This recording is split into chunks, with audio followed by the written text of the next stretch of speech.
नमस्कार मित्रांनो, तुमच्या सर्वांचं माझ्या यूट्यूब चॅनलमध्ये पुन्हा एकदा हार्दिक स्वागत आहे. मागच्या ब्लॉगमध्ये बघितलं की देवाचा आपण या ठिकाणी ध्वज बदलताना बघितलेला आहे आणि थोडं या ठिकाणी खायचं पण मस्त आहे.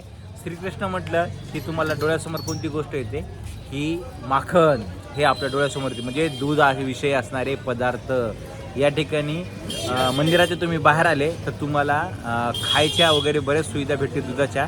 जसं खाजा म्हणून इथे एक पदार्थ आहे की ते देवाचा प्रसाद विकला जाते बाहेर. आणि आम्ही पाहत होतो की बाबा श्रीकृष्ण दुधाचे वगैरे प्रोडक्ट कुठं भेटतील, काय भेटतील, काही नाही, ते पाहण्यासाठी आपण आलेलो आहे. गल्लीमध्ये तुम्हाला दाखवतो मी गल्ली कोणती. मित्रांनो, ही गल्ली ही आहे स्वर्ग द्वारका जाणारा रोड आहे, छोटा गल्ली. आणि याच गल्लीमध्ये एक दुकान आहे, तुम्हाला दाखवतो. हे बघा, हा मालपोहा,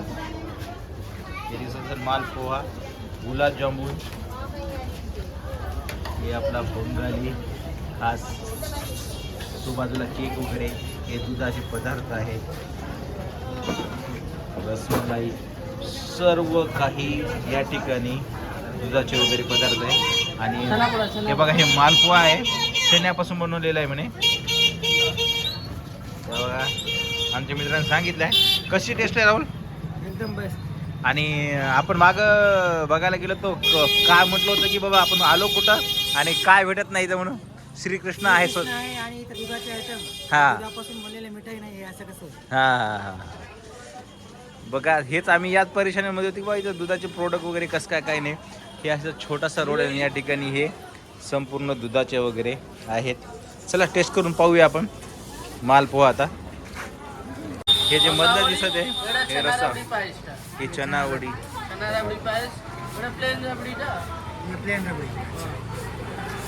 मी बाजूला प्लेन रबडी म्हणे.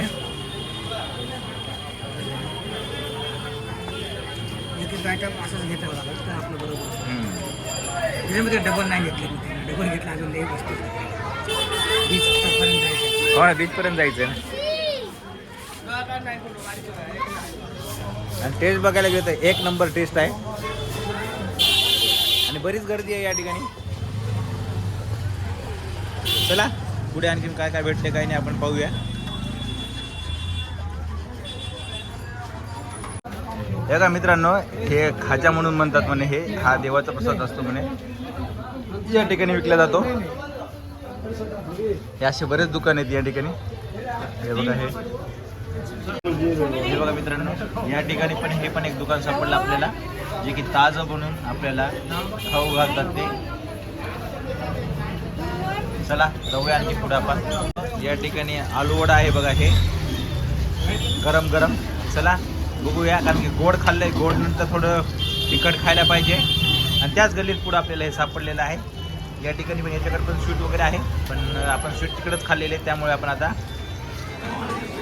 खाऊया तिखट मस्तपैकी झणझण.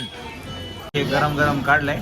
चला आपण बसूया इथं आतमध्ये आणि खाऊया गरम गरम मस्तपैकी. पेपरमध्ये दिलं यांनी. आता हे एक प्लेटमध्ये 3 आहेत का, कसं काय ते आपण आता पाहूया खाऊन. आणि स्वीट सांगाल तुम्हाला चव कशी आहे मित्रांनो. चला आपण खाऊया, टेस्ट तुम्हाला सांगत कशी आहे. सध्या गरम आहे बघा, एकदम गरम आहे, त्याच्यातून वाफ निघत आहे, तुम्हाला दिसत असेल बघा, एवढं गरम आहे. चला हे खाऊन सांगतो.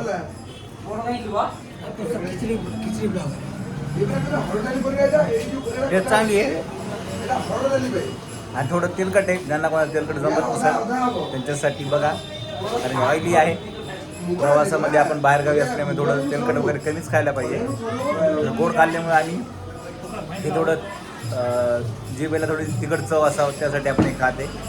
चला भेटूया आपण पुढे. आपण मित्रांनो, हा जो रोड आहे हा बालिशाही रोड आहे म्हणे. या ठिकाणी तुम्हाला खाण्यापिण्याची सगळं काही भेटेल तुम्हाला. तुम्ही समजा मंदिराच्या दक्षिण द्वारमधून बाहेर निघाला असाल तर हा रोड आहे, बालिशाही रोड म्हणतात त्याला. मित्रांनो, आपला हा फूड ब्लॉग आपण या ठिकाणीच आपण समाप्त करू. हा फूड ब्लॉग तुम्हाला कसा वाटला, काय जगन्नाथपुरीचा, नक्कीच तुम्ही मला कमेंट बॉक्समध्ये कमेंट करून नक्कीच सांगा. आणि हे गरम गरम गुलाबजामुन. जय जगन्नाथ.